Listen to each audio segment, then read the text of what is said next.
భారతదేశ తొలి మహిళా ఉపాధ్యాయులు చదువుల తల్లులు సావిత్రిబాయి పూలే పద్మశాఖలకు 194వ జయంతి వారోత్సవాలను డోన్ల బాలకుల ఉన్నత పాఠశాల శనివారం ఎస్సీ బీసీ మైనారిటీ విద్యార్థి ఐక్య వేదిక రాష్ట్ర అధ్యక్షులు లక్ష్మణ్ సాయి ఆధ్వర్యంలో ఘనంగా నిర్వహించారు. ఈ కార్యక్రమంలో ఎస్సీ బీసీ మైనారిటీ ఐక్య వేదిక వ్యవస్థాపక అధ్యక్షులు పట్టణ రాజేశ్వరి, ఎస్సీ బీసీ మైనారిటీ విద్యార్థి ఐక్య వేదిక గౌరవ అధ్యక్షులు భరత్ కుమార్ ఆచారి, మహిళా ఐక్య వేదిక రాష్ట్ర అధ్యక్షులు నంది విజయలక్ష్మి, మండల విద్యాధికారి Prabhakar, sub inspector of police Mamata, Bindu Madhavi మరియు ఉపాధ్యాయులు పాల్గొని సావిత్రిబాయి జయంతి సందర్భంగా చిత్రపటానికి పూలమాల వేసి ఘనంగా నివాళులర్పించి వారు మాట్లాడుతూ సావిత్రిబాయి పూలను అందరూ ఆదర్శంగా తీసుకోవాలని, స్త్రీ విద్యాభివృద్ధికి ఆమె ఎంతగానో కృషి చేశారని ఆమె సేవలను కొనియాడారు. అనంతరం ఉపాధ్యాయులకు ఘనంగా సన్మానించారు. ఆ ఇద్దరు చదువు చెప్పడానికి స్కూల్ కు వెళ్తే ఈ ఆడివి చదువుకోవడం ఏంది, మళ్ళీ ఆడదానికి చదువు చెప్పడం ఏంది అని చెప్పేసి ఆమె వాళ్ళు బడికి వెళ్ళేటప్పుడు పేడ నీళ్లు రంగు నీళ్లు చల్లి వాళ్ళ మీద దాడులు చేసేవారు ఆనాటి సమాజం. అయితే ఎక్కడ సావిత్రిబాయి పూలే చెక్కు చెదరలేదు.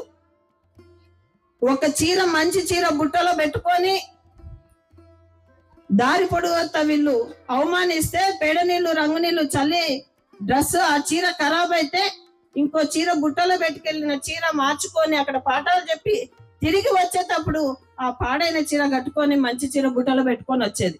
ఎందుకంటే మళ్ళీ దాడి జరుగుతుంది కాబట్టి. అట్లాంటి పరిస్థితుల్లో మనకు చదువు చెప్పారు వాళ్ళు. ఆనాటి సమాజాన్ని ఎదుర్కొని ఆ పరిస్థితులను ఎదుర్కొని వాళ్ళు మనకు చదువు అందించారు.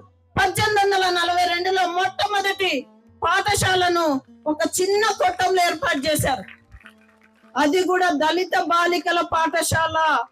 మొట్టమొదటి దళిత బాలికల పాఠశాల ఎక్కడ అంటే 1842 పూణేలో ఒక చిన్న కొట్టంలో ఏర్పాటు చేశారు. ఆ తర్వాత సార్ చెప్పినట్లు 52 పాఠశాలలు మహిళా పాఠశాలలు ఆ చుట్టూ పూణే రాష్ట్రం మొత్తము అక్కడంతా ఆ జిల్లా మొత్తము వాళ్ళు ఏర్పాటు చేసి బాలికల విద్య కోసం పాటుపడారు. సావిత్రిబాయి పూలే ఆనాటి సమాజంలో ఒక బ్రాహ్మణుల దాడిని ఎదుర్కొంటే ఫాతిమా షేకు బ్రాహ్మణుల దాడితో పాటు తన సొంత సామాజిక వర్గమైనటువంటి ముస్లింల దాడులను కూడా ఎదుర్కొంది. ఎందుకంటే బుర్కా లేదు, బుర్కా లేకుండా బయటకు వెళ్తుంది, చదువు చెప్తుంది. వాళ్ళ మీద ఎంత ఒత్తిడి ఉండేదో ఒక్కసారి ఆలోచించండి. ఈరోజు లైట్లు వచ్చినాయి, కరెంట్ ఉంది, బుక్స్ వస్తున్నాయి, డ్రెస్సులు వస్తున్నాయి, యూనిఫామ్లు, పుస్తకాలు ఫ్రీగా ఇస్తారు, బ్యాగులు ఇస్తున్నారు. అన్ని ఇస్తే కూడా మనకు చదువుకోవడానికి కష్టం అవుతుంది. కానీ ఏమీ లేని రోజుల్లో కూడా వాళ్ళు ఇంటింటికి తిరిగి అమ్మాయిలకు చదువు చెప్పించాలని ఇంటింటికి వెళ్లి పిల్లల్ని తీసుకొచ్చి పాఠశాలలో కూర్చోబెట్టి చదువు చెప్పించారు. చిన్న పిల్లలకు వివాహాలైతే భర్తలు చనిపోతే గుండు కొట్టించి తెల్ల చీర కట్టేవాళ్ళు. అవునా? ఆ పిల్లలకు తెల్ల చీర కట్టి గుండు కొట్టిస్తుంటే అది చూసినటువంటి సావిత్రిబాయి పూలే చలించిపోయి మొత్తం మంగళి వాళ్ళని అందరినీ కూడా ఒక సమావేశం ఏర్పాటు చేసి ఆమె మీరు ఎవరైనా ఆడపిల్లలకి గుండు కొడితే ఖబర్దార్ అని చెప్పి ఒక హెచ్చరిక జారీ చేసి ఆ రోజున్నటువంటి సామాజిక రుగ్మతల మీద పోరాడినటువంటి ధీర వనిత సావిత్రిబాయి పూలే. మూఢనమ్మకాలకు బాల్య వివాహాలకు వ్యతిరేకంగా పోరాడినటువంటి మహనీయురాలామె. అంతేకాకుండా సేవా మండలి అనే ఒక మహిళా సంఘాన్ని స్థాపించి దాని ద్వారా ఎన్నో సామాజిక కార్యక్రమాలు చేపట్టినారు ఆమె. అదే కాకుండా రైతులు పండించిన పంటకు కప్పం కట్టాలని చెప్పేసి ఆనాటి బ్రిటిష్ కలెక్టర్లు రైతులు తీసుకెళ్తున్నటువంటి పంటను అడ్డగిస్తే జ్యోతిరావు పూలే గారు ఎక్కడో దూరంలో ఉన్నారు అని చెప్తే జ్యోతిరావు పూలే గారు బాధ్యతను ఆమె భుజాన వేసుకొని పోయి ఆనాటి కలెక్టర్ తో కొట్లాడి రైతుల పంటకు కప్పం కట్టకుండా రిలీజ్ చేపించినటువంటి రైతు పోరాటం కూడా చేసినటువంటి మహనీయురాలు సావిత్రిబాయి పూలే.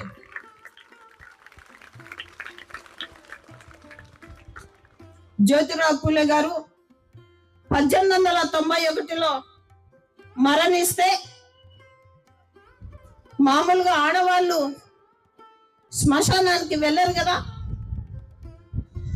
శ్మశానానికి వెళ్ళరు ఆ రోజుల్లో. కానీ ఆ రోజు ఉన్నటువంటి ఆ దురాగతాలను ఎండగట్టడానికి ఆమెనే మహాత్మా జ్యోతిబా ఫులే పాడె మోసి ఆ పాడను మోసుకొని ఆమెనే శ్మశానానికి వెళ్ళి ఆమెనే చితికి నిప్పు పెడుతుంది. ఆ రోజుల్లో ఉన్నటువంటి ఆ దురాగతాలను ఎండగట్టి సామాజిక పోరాటం జరిపినటువంటి మహనీయురాలు సావిత్రిబాయి ఫులే. ఎన్నో చేసింది ఆమె, చెప్పుకుంటా పోతే ఒక రోజైనా చాలదు ఆమె. ఆ రోజుల్లో పూణేలో ప్లేగు వ్యాధి వచ్చి భయంకరమైనటువంటి పరిస్థితుల్లో ప్లేగు వ్యాధి అంటువ్యాధి, ఆ అంటువ్యాధితో ఎవ్వరు కూడా సరిగ్గా చికిత్స చేయకపోతే భర్త చనిపోయిన తర్వాత తన ఇల్లునే హాస్పిటల్ గా చేసి ప్లేగు వ్యాధిగ్రస్తులకు అందరికీ కూడా చికిత్స చేసి డాక్టర్ కూడా సేవ చేసింది ఆమె.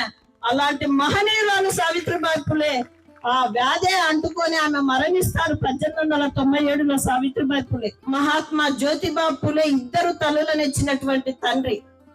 నా తండ్రి జ్యోతిబా ఫులే తన భార్యను అగ్ని ప్రవేశం చేయించలేదు, అడవుల పాలు చేయించలేదు, అనుమానించలేదు. బయట సమాజంలో తిప్పి ఒక టీచర్ గా 10 మంది పిల్లలకి ఈ రోజు చదువు చెప్పించే స్థాయిలో నిలబెట్టినాడు నా తండ్రి జ్యోతిబా ఫులే. ఇద్దరు తల్లులను ఇచ్చినారు మనకి, చదువుల తల్లులను. అసలైన చదువుల తల్లులు అంటే సావిత్రిబాయి ఫులే, ఫాతిమా షేక్ అని నేను నమ్ముతా. మీరు నమ్మేది సరస్వతి దేవిని అయితే నేను నమ్మేది నా తల్లులని. ఈ రోజు ఆడపిల్లల మీద అత్యాచారాలు, హత్యలు, మానభంగాలు మొత్తం జరుగుతూ ఉన్నాయి. ఎక్కడ కూడా ఆడపిల్లలకి భద్రత లేదు. అలాంటి ఈ రోజుల్లో మనం ఏ విధంగా బతకాలి, మనం ఏ విధంగా ముందుకెళ్ళాలి, ఎవరిని రోల్ మోడల్ గా తీసుకోవాలి? ఎందుకు జరుగుతా ఉన్నాయి ఈ రోజు ఆడపిల్లల మీద? 3 నెలల పసిపిల్లను మొదలుకొని 90 ఏళ్ల ముసలాల వరకు వదలటం లేదు. ఆడపిల్లల మీద, మహిళల మీద దాడులు జరుగుతా ఉన్నాయి. మనం చదివి డాక్టర్ కావాలా, పోలీస్ కావాలా, సాఫ్ట్వేర్ ఇంజనీర్ కావాలా, పైలట్ కావాలా, లేకపోతే బ్యాంక్ ఎంప్లాయీ కావాలా, టీచర్ కావాలా? ఇలానే కదా మనం ఒక రోల్ మోడల్ పెట్టుకొని చదివేది.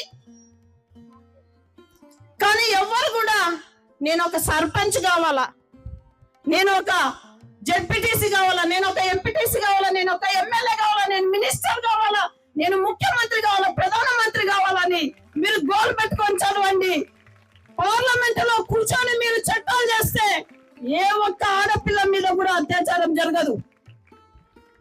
సరైన వాళ్ళు పార్లమెంట్ కు పోక వేలు ముద్రలందరూ కూడా పార్లమెంట్ కు పోయి తిక్క చట్టాలు చేసి ఆ చట్టాలలో లొసుగులు పెట్టి ఈ రోజు మనకు భద్రత లేకుండా చేస్తా ఉన్నారు. మీరు ఒక లక్ష్యం పెట్టుకోండి. చదువు అందరు చదువుతారు, సార్ చెప్పారు, చదువులో ఉన్న సారాంశాన్ని పట్టండి అని. అలాంటి చదువు విలువలతో కూడుకున్నటువంటి చదువు కావాలి మనకి. ఆ చదువును మనం అందించగలుగుతున్నామా? ఒక్కసారి ఆలోచించండి. ఎవరైనా కానీ మగవాళ్ళు పుడుతూనే రేపిస్టులు గానో, అంతకులు గానో వాళ్ళు పుట్టారు కదా. ఈ సమాజం వాళ్ళని అట్లా తయారు చేస్తుంది. ఈ సమాజంలో ఉన్న రుగ్మతల మీద పోరాడాలంటే మనమందరం కూడా ఎమ్మెల్యేలం, ఎంపీలం అయ్యి పార్లమెంటులో కూర్చోవాలా. రాజ్యాధికారం మన చేతిలో ఉండాలా. అదే బాబాసాహెబ్ అంబేద్కర్ చెప్పారు, రాజ్యాధికారం మాస్టర్ కి అని. ఆ మాస్టర్ కి మన చేతిలో ఉంటే మనకు భద్రత ఉంటది. నేను ఎందుకు చెప్తా ఉన్నా ఇవన్నీ అంటే, చిన్న విషయాలకు ఆడపిల్లలు ఆత్మహత్యలు చేసుకుంటా ఉన్నారు.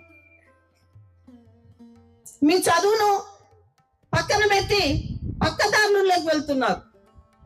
అలాంటివి చేయొద్దండి. మన లక్ష్యం చదువు మీద ఉండాలా. ఆ చదువు మంచి దారిలో వెళ్తుందా లేదా, మనం మంచి రూట్ లో వెళ్తున్నామా లేదా అనేది చూసుకోండి. ఈ రోజు ఎన్ని చట్టాలు వచ్చినా, నిర్భయ, అభయ, దిశ ఇలాంటివి ఎన్ని వచ్చినా కూడా మనకు భద్రత లేదు. ఈ రోజు ఆడపిల్లలు చదువుకోవాలంటే తల్లిదండ్రులు బయటికి పంపించి ఆడపిల్లల్ని చదివియాలంటే భయపడుతున్నారు. మేము బాల్య వివాహాలను ఆపడానికి వెళ్ళినప్పుడు తల్లిదండ్రులు చెప్పేది ఒకటే, చదువుకొని ఏం చేయాలో, చదువుకొని భద్రంగా నా పిల్ల ఇంట్లో ఉంటుందా, ఏదో పెళ్లి చేసి పంపిస్తే మా బాధ్యత అయిపోతుంది మేడం, తొందరగా వెళ్ళిపోవాలి, మేము పనులకు పోతాము, మేము ఉద్యోగాలకు పోతాం, మా పిల్లలకి రక్షణ ఎక్కడ? ఇంట్లో ఉన్నా బయట ఉన్నా రక్షణ లేదు కదా. ఆడపిల్లల జీవితం తల్లి కడుపులో ఉన్నప్పటి నుంచే పోరాటంతో మొదలవుతుంది, చనిపోయేంత వరకు పోరాటమే. ఆ పోరాటం అనే ఆయుధాన్ని పెట్టుకొని చిన్న చిన్న విషయాలకు మనసుని ఇది చేసుకోకుండా గట్టిగా ఉండి పోరాడితే పోయేదేమీ లేదు, బానిస సంఖ్యలు తప్ప అని ఒక మహానుభావులు చెప్పారు. వారి అడుగుజాడల్లో నడిచి మీ మంచి జీవితాన్ని, దానిని చిన్న చిన్న విషయాలకు నాశనం చేసుకోకుండా మంచి దారిలో నడిచి మీరందరూ కూడా ప్రయోజకులు కావాలని కోరుకుంటూ అందరికీ కూడా జై భీములు తెలియజేస్తూ. స్త్రీ అంటేనే బలహీన ఘటం. అది దాటుకొని వచ్చి ప్రశ్నించినప్పుడు ఆ స్త్రీ బలహీన ఘటమా బలమైన ఘటమా అనేటువంటిది తెలుస్తుంది. అది దాటుకొని రావడమే ఒక అడుగు.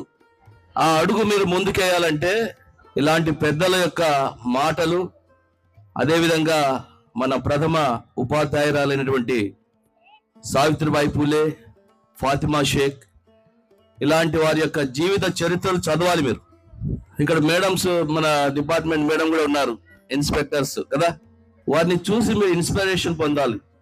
మేము ఇలాగున చదివి ఒక మంచి స్థానంలో ఉండాలి, అది మీ హృదయంలో గాన మీరు ఈరోజు అనుకున్నారంటే ఒక 10-15 ఏళ్ల తర్వాత మీరు ఇలాగున కూర్చొని మాట్లాడగలుగుతారు. కాబట్టి ఆ ధైర్యము లేదా ఆ విధంగా ఎదగడానికి అవకాశము మీకు ఎక్కడ లభిస్తుందంటే ఈ పాఠశాలలో లభిస్తుంది. జ్ఞానవంతురాలు తన ఇల్లును కట్టును. మళ్ళీ ఒకసారి అందరూ చెప్పండి, జ్ఞానవంతురాలు తన ఇల్లును కట్టు. ఆ జ్ఞానం లభించేది ఈ పాఠశాల. ఈ పాఠశాలలో ఉపాధ్యాయులు చెప్పేటువంటి అంశాలు బాగా చదవండి. మీకు లైఫ్ లో ఒక గోల్ అనేది ఉండాలి, ఆ లక్ష్యాన్ని ఏర్పాటు చేసుకోండి, దాని తగ్గట్టుగా కృషి చేయండి. నాకు జన్మనిచ్చిన నా తల్లిదండ్రులకి, నాకు విద్యాబుద్ధులు నేర్పించి నేను చదువులో ముందుకొచ్చి నేను ఈరోజు ఈ స్థానంలో ఉండడానికి కారణమైన నా గురువులందరికీ, నా గురువు సమానులైన స్టేజ్ పైన ఉన్న గురువులందరికీ కూడా నా పాదాభివందనాలు. మీకందరికీ. సో విద్యార్థులందరూ కూడా నాకెందుకో మీరు నేను వేరు అనిపించట్లేదు. సార్ మాట్లాడినప్పుడు కానీ, హెడ్ మాస్టర్ మేడం మాట్లాడినప్పుడు కానీ ఫస్ట్ టైం నర్వస్గా ఉంది. నేను చాలా బాగా మాట్లాడేదాన్ని. నేను 10th, 9th, 8th ఉన్నంత ఫీలింగ్ వస్తుంది. టీచర్స్ ముందర మాట్లాడుతున్న ఫీలింగ్ వస్తుంది రియలీ ఇది. ఎందుకంటే నాకు 4 years అయిన జాబ్ వచ్చి 4 yearsలో నేను చాలా మీటింగ్స్ నన్ను కూడా పిలిచారు. ఎక్కడ కానీ ఇలాంటి ఫీలింగ్ రాలేదు నాకు. నా టీచర్స్ ముందర నేను మళ్ళీ మాట్లాడుతున్నంత ఫీలింగ్ వస్తుంది. ఈ అవకాశాన్ని ఇచ్చిన SC, ST, BC మైనారిటీ విద్య ఐక్య వేదిక అబ్బాయి సాయి గారికి నా హృదయపూర్వక ధన్యవాదాలు. నేను ఇక్కడికి రావాలనుకోలేదండి, లిటరల్లీ చెప్తున్నా. మా DSP గారు కూడా ఇన్విటేషన్ ఉంది, సార్ రాలేదు, సార్ అందుబాటులో లేరు, నేను రాకూడదు అనుకున్నా. కానీ పొద్దున్న కాల్ చేసి DSP గారికి అడిగితే ఫస్ట్ నువ్వు వెళ్ళి అటెండ్ అవ్వాలి అని చెప్పారు. నేను సావిత్రిబాయి పూలే గారి గురించి కానీ, ఫాతిమా షేక్ గారి గురించి కానీ ఏమీ చెప్పదలుచుకోవట్లేదు. ఎందుకంటే నేనే నేర్చుకున్నా సార్ వాళ్ళ దగ్గర, మేడం వాళ్ళ దగ్గర. నేను మీకు చెప్పేది ఏమి ఉండదు. గత వారం నుంచి లేదా 2 రోజుల నుంచి కూడా వాళ్ళు చెప్పిన దాంట్లో నేనేం ఎక్స్ట్రా చెప్పేది ఏమి ఉండదు. నేనే నా ఎక్స్పీరియన్స్ 2 ముక్కలు చెప్తాను. మీకు అది ఉపయోగపడితే అదే నేను మీకు ఇచ్చిన బెస్ట్ మెసేజ్ అనుకుంటా. నేను sub inspector of police, Dhone rural police స్టేషన్లో. సో 6 months అయింది నేను పోస్టింగ్ తీసుకొని ఇక్కడ. మా అమ్మ నాన్న వాళ్ళు కూడా ఫార్మర్స్. నేను చదువుకుంది 10th class వరకు జెడ్పీ హై స్కూల్, రామసముద్రం మండలం. మా ఊరు వచ్చి కర్ణాటక బార్డర్లో ఉంటుంది, చిత్తూరు డిస్టిక్లో. మా తల్లిదండ్రులకు ఎంత రుణపడి ఉంటానో వాళ్ళకు కూడా అంతే రుణపడి ఉంటాను. ఎందుకు ఈ మాట చెప్తున్నానంటే, ఇప్పుడు ప్రజెంట్ జనరేషన్లో అవకాశాలు అన్నీ ఉన్నా దాన్ని ఎలా సద్వినియోగపరచుకోవాలో తెలియక చెడిపోతున్నాం పిల్లలు. అవకాశాలు లేనప్పుడు ఏ కష్టంలో బయటకు రావాలన్నా అసలు ఈ సిచ్యుయేషన్ నుంచి నేను బయటకు వచ్చేదే గొప్ప అనుకునే స్థానం నుంచి చదువుకునే స్థాయికి ఎగిన వాళ్ళతో పోలిస్తే మనది ఏది కష్టం కాదు. నువ్వు పిక్ చేసుకోవాలి అంతే. ఈ దారిలో వెళ్తే నేను షైన్ అవుతాను, అంత గోల్డెన్ లైఫ్ మన ముందర ఎదురు చూస్తుంది. నువ్వే అక్కడికి వెళ్ళాలి అంతే, ఇంక ఏమీ లేదు.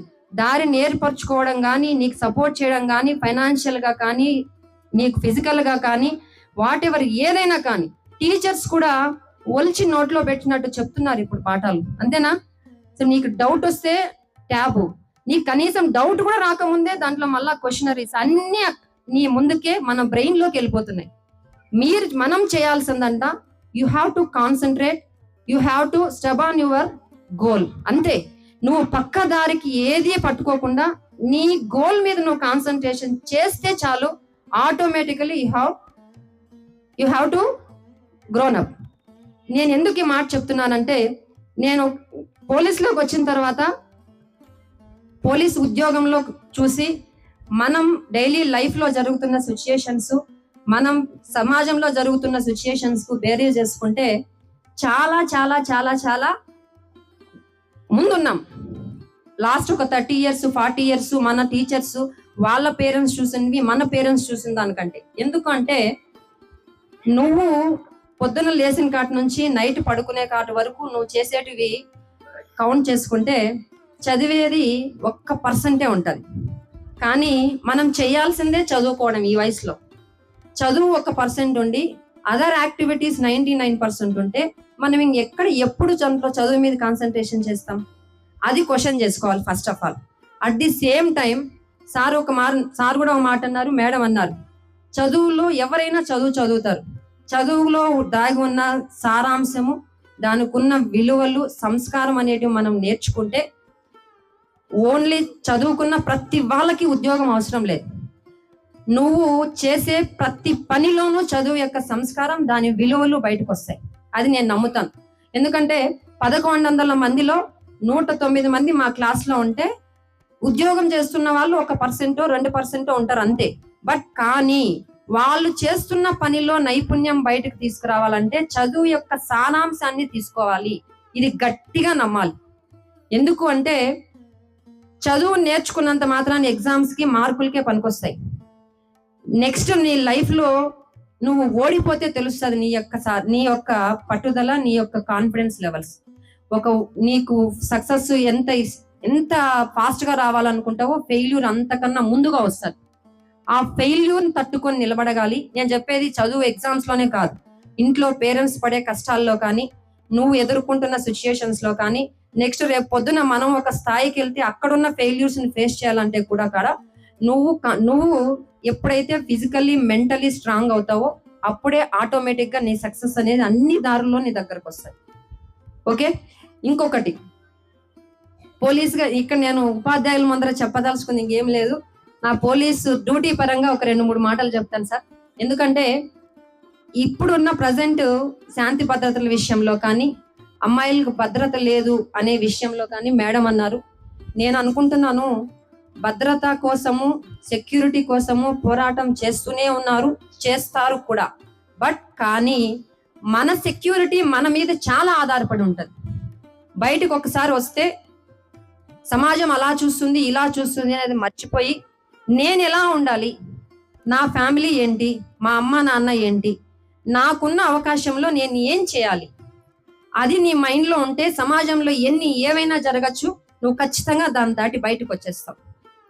దానికి ఎగ్జాంపుల్స్ నేను, మా బ్యాచ్ బిందు మాధవి మేడం గారు కూడా.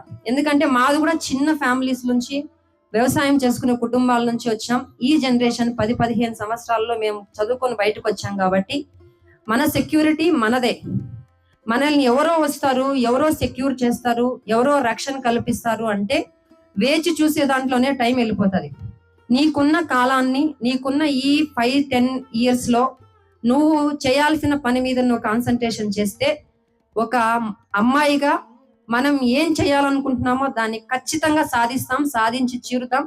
అదే విధంగా మన చుట్టూతులో ఉన్న సమాజం కూడా మన రైన్లోకి, మన సరౌండింగ్స్ లోకి వచ్చి మన దారెంబడి నడుస్తారు. ఇది పక్కా చెప్పగలను. Okay, so at the same time ఒక పోలీస్ గా మేము బయటకు వచ్చిన తర్వాత ట్రైనింగ్ తీసుకొని స్టేషన్స్ లో వచ్చే కంప్లైంట్స్ చూస్తే భార్యాభర్తలు పిల్లల విషయాల్లో పేరెంట్స్ అంటే ఒక 4 కేటగిరీలు ఉంటాయి. నా భర్త నన్ను ఏడిపిస్తున్నాడనో, నా బిడ్డ నన్ను కాదని వేరే అబ్బాయితో వెళ్ళిపోతుందనో, నా కన్న బిడ్డలే మమ్మల్ని చూడలేదనో, ఇవే 90% వస్తున్న కంప్లైంట్స్, 90% ఉన్న సమస్యలు మనలో కూడా, ఇంతమందిలో మీలో కూడా చాలా ఫ్యామిలీస్లో ఉంటాయి. కానీ ఒకటి గుర్తుపెట్టుకోండి, ప్రజెంట్ సమాజంలో నువ్వు ఏం చేస్తున్నావు అనేది నీకన్నా 100 కన్నులు నీ మీద చూస్తూనే ఉంటాయి. అదే విధంగా నువ్వు చేసే పని రేపొద్దున మీ లైఫ్కి, నీ నెక్స్ట్ జనరేషన్కి ఇన్పుట్ అవుట్పుట్ అంటే యాక్షన్ రియాక్షన్ ఎలా ఉంటుందో, మనం ఏం చేస్తామో మన నెక్స్ట్ జనరేషన్ వాళ్ళు అదే మనకి రిప్లై ఇస్తారు. ఇది ఎందుకు చెప్తున్నానంటే, నా బిడ్డ నా మాట వినలేదు అని ఒక పేరెంట్స్ రాకూడదు, నా పిల్లలు నన్ను చూడకూడదు అని ఒక పెద్దవాళ్ళు రాకూడదు. ఆ స్థాయికి మనం వెళ్ళకూడదు అనుకోండి చాలు, నువ్వు లైఫ్లో సక్సెస్ అవుతావు. నువ్వు ఏ పనైనా చేయండి, ఏ పనైనా చేయండి. నువ్వు చదువుకున్న ప్రతి వాళ్ళకి ఉద్యోగాలు వస్తాయా, మేము చదివించము అనే స్థాయికి పేరెంట్స్ రాకూడదు. చదువుకుంటే నా బిడ్డ దాని కాళ్ళ మీద అది నిలబడుతుంది, ఆ ధైర్యం నాకుంది అని మన తండ్రి మనకు చెప్పాలి. నేను చదివిస్తాను, నా పిల్ల ఎట్లయినా బతుకుని ధైర్యంగా ఉంటాను అని మన అమ్మ మనకు చెప్పాలి. ఆ సిచ్యుయేషన్ లో మన అమ్మ నన్ను పెడితే చాలు, నీకు ఉద్యోగమైనా రావచ్చు, నువ్వు చేసే కుట్టు మిషన్ అయినా కావచ్చు, నువ్వు రేపు పొద్దున ఏదైనా వర్క్ లో వెళ్ళినా కూడా ఆ రంగంలో నీ నైపుణ్యాన్ని నువ్వు బయటకు తీస్తావు. ఓకే, సో నేను చెప్పాల్సుకున్న ఆ విషయాలన్నీ కూడా మీకు ఏదైనా ఉపయోగపడితే తీసుకోండి, ఉపయోగం లేకపోతే పక్కన పెట్టండి. At the same time good afternoon. Actual గా కొంచెం ప్రిపేర్ అయ్యి వచ్చాను, కానీ మన పట్నం రాజేశ్వరి మేడం నేను చదివిన సిలబస్ కంటే ఎక్కువ కవర్ చేసేసినారు ఆల్రెడీ. సో ఈ ఈవెంట్ కి సంబంధించి చెప్పడానికి ఏం లేదు. ఫస్ట్ థింగ్, నేను జనరల్ టాపిక్ మాట్లాడతాను. ఫస్ట్, మన పేరెంట్స్ ని, మన గురువులని 100% మీరు రెస్పెక్ట్ ఇవ్వాలి. వాళ్ళు చదువుకోండి అని చెప్తే మనం ఏదో మనకి పొద్దాకుడు చదువు చదువు అని చెప్తా ఉన్నారు, వీళ్ళది ఏమి టార్చరు, ఇలా ఎప్పుడు ఫీల్ అవ్వకండి. చదవడం వల్ల మాత్రమే అమ్మాయిలు గొప్ప పొజిషన్ లో ఉండగలరు. ఆ చదవడము, సార్ చెప్పినట్టు దాంట్లోని సారాంశం తీసుకోవడం, మీరు ఉద్యోగం చెయ్యండి చేయకపోండి, బట్ చదివి విజ్ఞానం తెచ్చుకోవడం వల్ల మాత్రమే అమ్మాయిలు గొప్పగా బతకగలరు. ఇప్పుడు అలాంటి గొప్ప గొప్ప వాళ్ళు అమ్మాయిలకి చదువు నేర్పించడం అనేది మనకు ఎంతో మంది కృషి చేస్తే వచ్చింది. సో దీన్ని ఖచ్చితంగా మనం యూటిలైజ్ చేసుకోవాలి.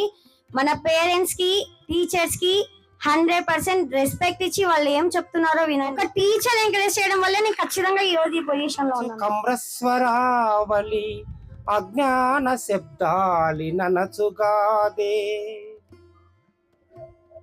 క్షీర నీర విభాగ భూరి యశోదీప్తి రాయంచ సద్బుద్ధి నియుగాదే, అక్షమాలాది హస్తాభరణావళి ఆధ్యాత్మ గంధంబు నలదుగాదే, నలువ రసనాగ్రమందున నిలిచియున్న అఖిల విద్యా ప్రదాయిగా ఖ్యాతిగొన్న మల్లె మొల్లల మించిన చెల్లదనపు, మల్లె మొల్లల మించిన తెల్లదనపు శారదాంబకునే అంజలింతో.